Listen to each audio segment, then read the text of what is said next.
Face à la remontée en puissance de la pandémie, le ministre des Transports reprend le volant de la sensibilisation. Devant les acteurs du transport, qu'ils soient publics ou privés, lagunaires ou terrestres, tous considérés comme de véritables vecteurs de contamination, Amadou Koné recommande vivement le respect scrupuleux des mesures barrières, notamment le port obligatoire de masques dans les véhicules. Il faut éviter que la maladie reparte à l'intérieur du pays. Il faut éviter aussi que la contagion à Abidjan soit trop forte. On ne va pas attendre que les choses se dégradent. Témoignage de l'engagement du gouvernement à contrecarrer cette nouvelle vague de contamination, c'est 275 000 masques, dont 75 000 réutilisables et 200 000 jetables, tout comme ces 22 cartons de gel hydroalcoolique offerts aux transporteurs.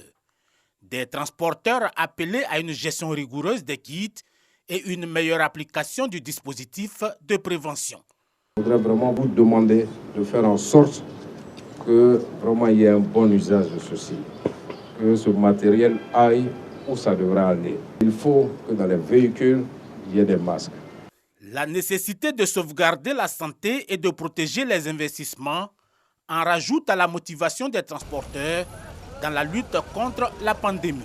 Il faut qu'on puisse éviter au secteur du transport les désagréments que nous avons eus lorsqu'Abidjan a été confiné. Lorsqu'on a demandé aux transporteurs de réduire le nombre de places, lorsqu'on a demandé à nos entreprises de transport de passagers de ne plus sortir d'Abidjan, de ne plus faire de l'international. Aujourd'hui en Côte d'Ivoire, le niveau de contamination quotidienne tourne autour de 150.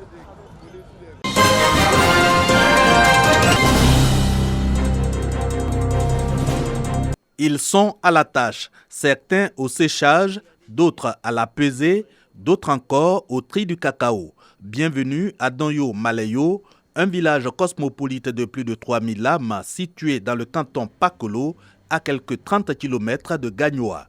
Ici, le cacao est produit en quantité. On a commencé il n'y a pas longtemps. Cette année, ça fait la deuxième année. L'année dernière, on peut avoir 60 tonnes. On fait l'achat du cacao depuis en 2012. Chaque année, on peut faire 1000 tonnes, souvent 700 tonnes. Malgré cette forte production agricole, pas d'eau potable, pas de centre de santé, pas de marché ou de centre culturel. La seule pompe ne nous suffit pas parce que la population est beaucoup. On peut rester à la pompe de 5 heures jusqu'à 8 heures, souvent même tu puises pas et puis on ferme. Donyo est seulement électrifié et dispose d'une école de 3 classes. Pourtant, la localité s'était imposée village-centre de sa tribu avec pour slogan le premier chant du coq.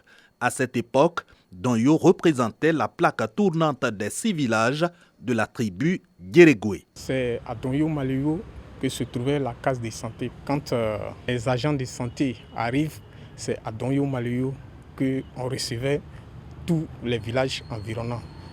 Quand un village voisin recevait une lettre, c'est à Donyo Maleyo, la lettre était lue. Mais alors, qu'est-ce qui a freiné le développement de Donyo Maleyo?